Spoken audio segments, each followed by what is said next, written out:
kan makanan sehat itu bukan berarti mahal ya. Pentingnya kenapa sih kita harus punya kebun sendiri atau berkebun lah meskipun cuma di teras gitu. Ya biar makanan yang sehat itu lebih terjangkau.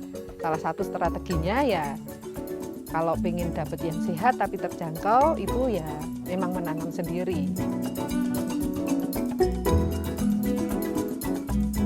Misinya itu selain saya berkebun untuk menghasilkan makanan yang lebih sehat untuk keluarga, juga pengennya juga melestarikan alam. Nggak cuman menumbuhkan pangan secara organik, tapi pengennya ya nanti kalau udah tumbuh jadi alamnya lebih bagus lagi gitu.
Selamat pagi.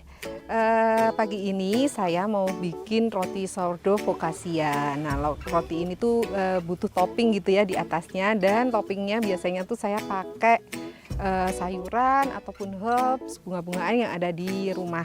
Nah, sekarang saya mau pakai tomat cherry, terus ada juga nanti ada rosemary, daun bawang, dan bunga-bunga edible lainnya yang mau saya petik-petik.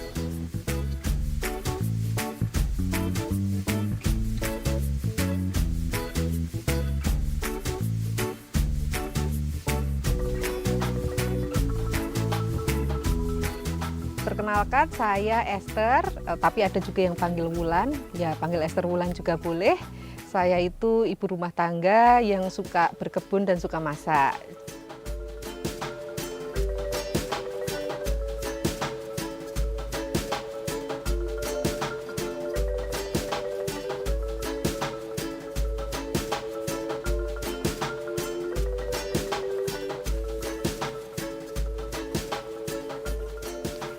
Ini di sini saya menanam banyak bunga-bunga yang edible atau bisa dimakan. Selain untuk menghiasi pekarangan kami, bisa dimakan, dijadikan hiasan ataupun salad, juga seperti air mata pengantin ini menjadi pakan lebah. Nah, sekarang kita mau ke kebun di samping rumah saya untuk memanen bahan-bahan yang lainnya.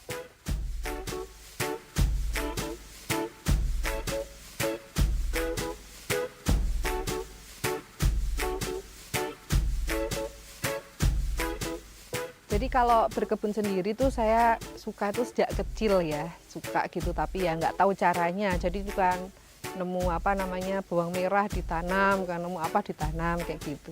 Terus pas sudah berkeluarga, akhirnya kan punya motivasi lain yang kenapa jadi lebih menekuni berkebun, yaitu motivasinya pengen menyediakan pangan yang sehat tapi terjangkau untuk keluarga.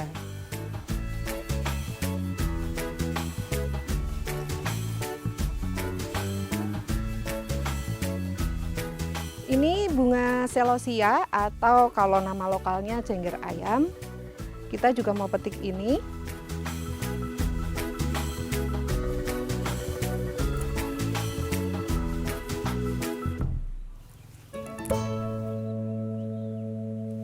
Saya menyebutnya simpel aja ya, berkebun secara alami ya.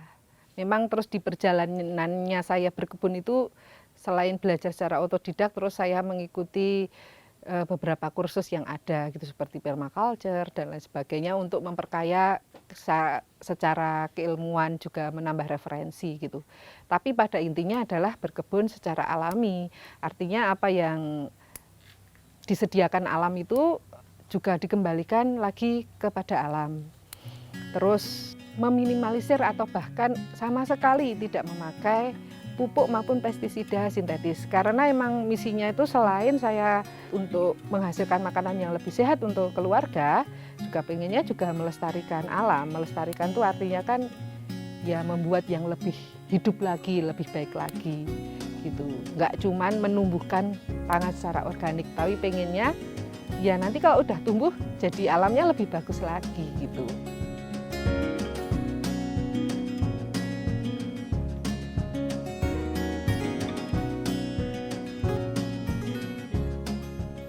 Ini bunga kenikir.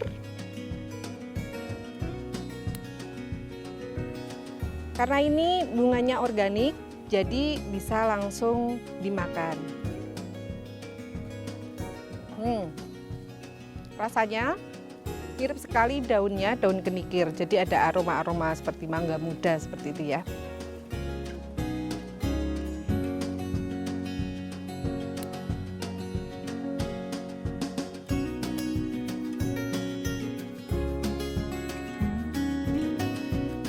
Sebenarnya kan makanan sehat itu bukan berarti mahal ya. Nah, pentingnya kenapa sih kita harus sebaiknya punya kebun sendiri atau berkebun lah meskipun cuma di teras gitu. Ya biar makanan yang sehat itu lebih terjangkau kayak gitu. Karena kan juga kondisi ekonomi setiap keluarga kan berbeda. Nah, salah satu strateginya ya kalau pengen dapet yang sehat tapi terjangkau itu ya memang menanam sendiri.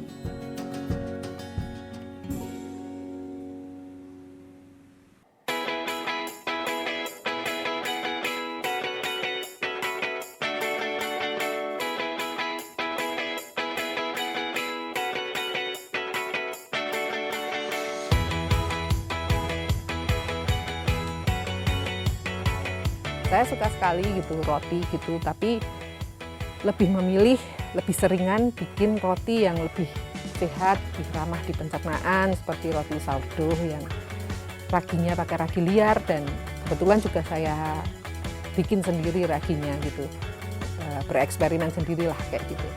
Nah, bikin roti pun pengennya tuh di roti itu juga ada nuansa dari kebun gitu, atau memanfaatkan hasil kebun gitu biar kemakan. Jadi kadang saya juga bikin sandwich isinya ada pegagan gitu, bikin pizza toppingnya pakai pegagan atau pakai daun bayam, kale kayak gitu, ataupun pakai bunga-bunga kayak gitu, bunga-bunga di kebun itu ditaruh di roti. Atau jadi ya memang harus kreatif gitu ya.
Jadi ini saya mau menyiram tanaman. Nah, kalau untuk menyiram tanaman itu ada beberapa sumber air yang saya gunakan. Salah satunya adalah air hujan. Jadi saya menampung air hujan dari talang kandang ayam ini, kemudian ditampung di sini. Ini air yang ada sekarang ini sisa air dari musim hujan yang lalu, masih ada.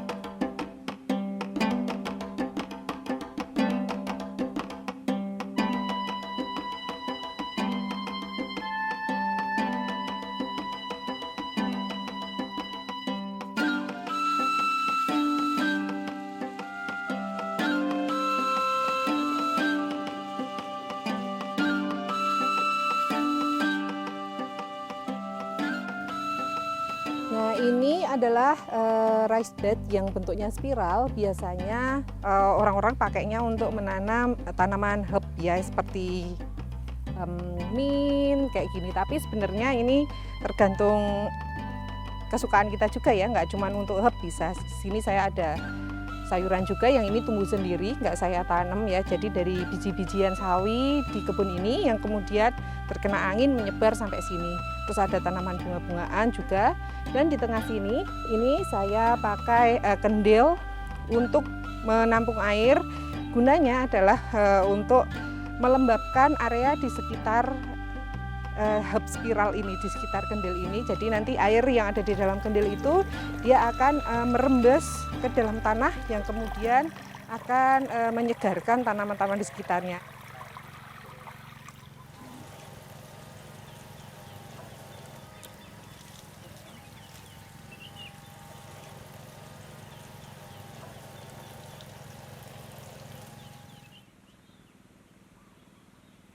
Nah, yang ini saya juga memelihara ayam.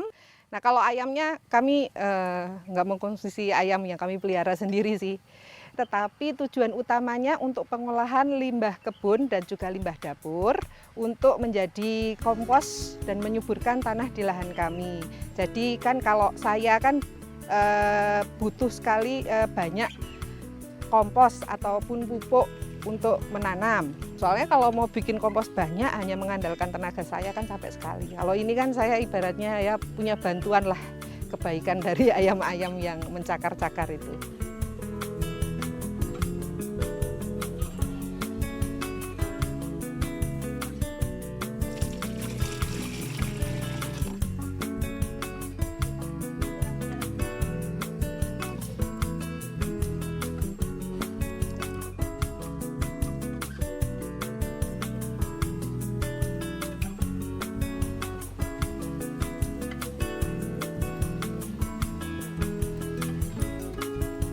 Kalau untuk benih, saya itu ada yang beli, ada yang sudah menghasilkan sendiri. Selain itu juga kalau misalnya kadang pas sibuk gitu kan, atau pengen nanam tapi yang lebih cepat gitu, saya juga kadang beli bibit. Kalau bibit tanaman sayur, kebetulan tetangga saya itu ada yang bertani khusus untuk menjual bibit tanaman sayur ya. Jadi yang dijual itu memang bibit yang kecil-kecil aja kayak gitu. Jadi ya saya juga kadang beli ke beliau juga, karena ya selain saya dimudahkan ya, saya nggak perlu repot-repot, tinggal tanam aja, juga ikut apa ya, memutar roda perekonomian lah di sini gitu, saling menguntungkan sebenarnya.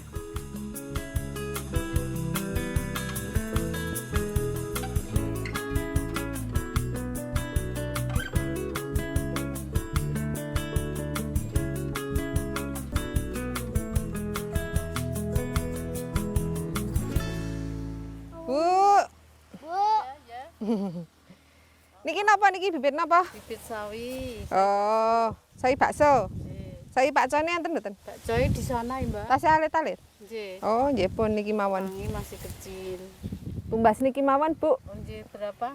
Saiket niku pinten? 3.000. Saiket 3.000. Oh, nggih. 2 iket nggih. Nggih.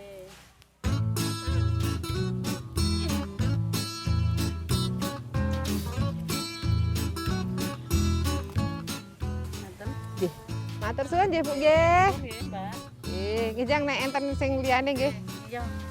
Paling Senin apa nggih? Oh nggih, nggih. Enggak ada. Oh nggih, matur nuwun. Matur. Makasih, Mbak.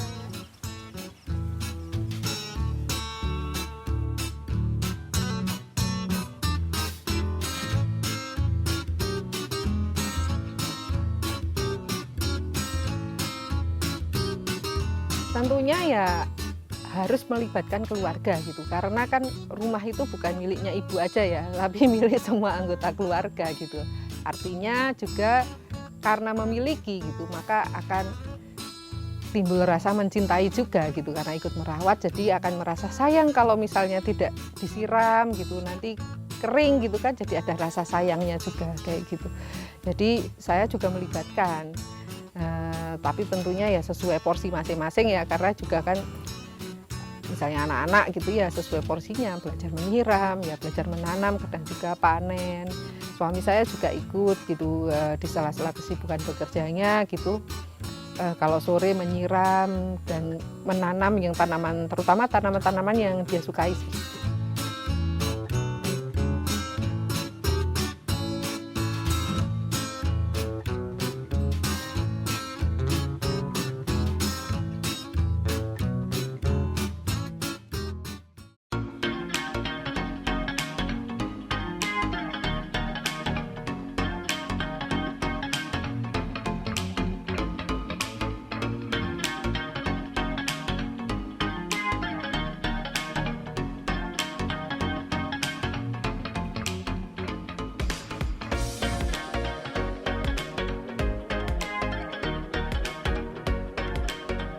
Hari ini saya mau panen sayur-sayuran yang mau kita masak untuk makan bareng keluarga.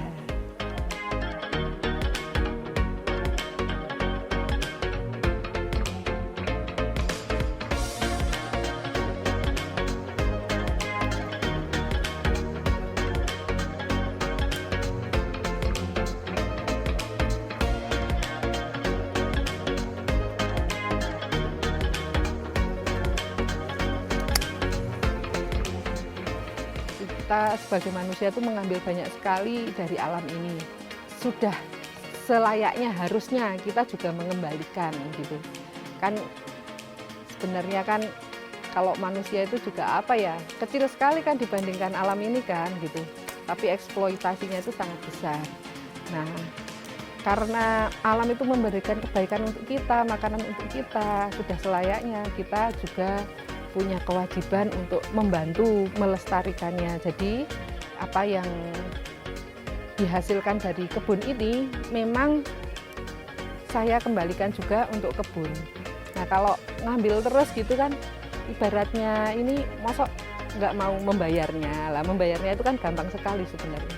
Mengembalikan saja bahan-bahan organik yang dari kebun itu dikembalikan ke kebun lagi.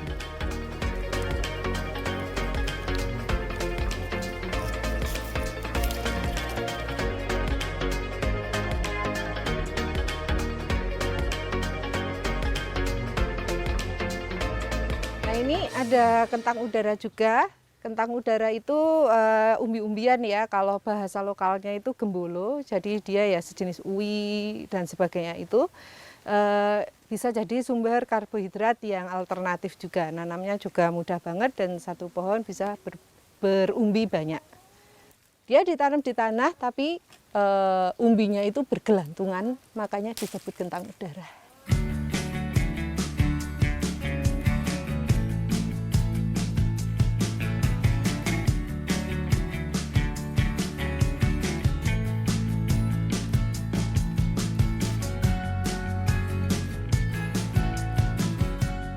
Sebenarnya hobi memasak itu sudah sejak dulu ya. Terus karena punya kebun jadinya harus putar otak nih, cari ide biar hasil yang ada di kebun ini bisa dimanfaatkan, dioptimalkan, tapi nggak bosenin kayak gitu. Saya juga berusaha gitu mengulik-ulik lagi. Dulu itu kalau orang tua saya tuh kalau masak sayur ini diapain ya? Misalnya kayak sayuran yang gampang tumbuh gitu dan enak juga, dan kadang untuk beberapa orang itu seperti romantisme masa lalu ya gitu, atau sayur kalau buntil daunnya talas, kalau ini batangnya talas gitu atau bote gitu, apa lompong kayak gitu. Jadi mengingat lagi wah dulu botenya lompong itu dimasak apa ya, ditumis, dilodeh kayak gitu. Mengingat lagi itu, mengidentifikasi di kebun itu suka banyak rumput-rumput yang tumbuh, terus mengingat masa kecil juga dulu kalau kayaknya sering makan ini deh gitu di kampung, atau mbahku sering masak ini. Jadi saya juga kadang itu juga untuk variasi gitu, untuk memanfaatkan hasil kebun dan variasinya gulma-gulma itu juga saya makan, misalnya kayak sintrong, krokot, terus kuti gitu.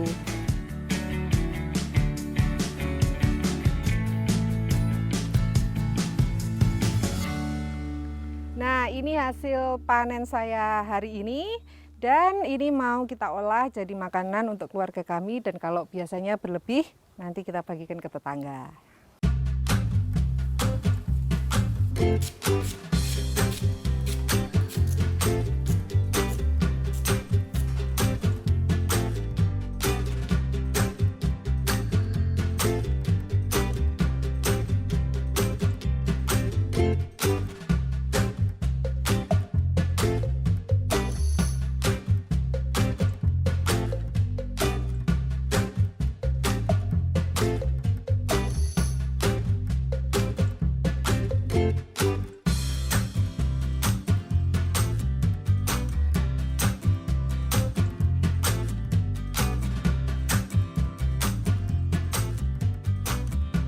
Harapan saya untuk lingkungan alam, kebun ini bisa membantu melestarikan area di sekitar sini ya. Pertama mungkin dari keluarga kami dan tetangga-tetangga kami gitu, melihat bahwa ternyata berkebun secara alami itu bisa kok, dan bisa juga menghasilkan. Dan ada yang tertarik juga untuk ikut melestarikan. Jadi yang lestari nggak cuma kami gitu, tapi juga sekitar kami biar bisa lestari bersama-sama.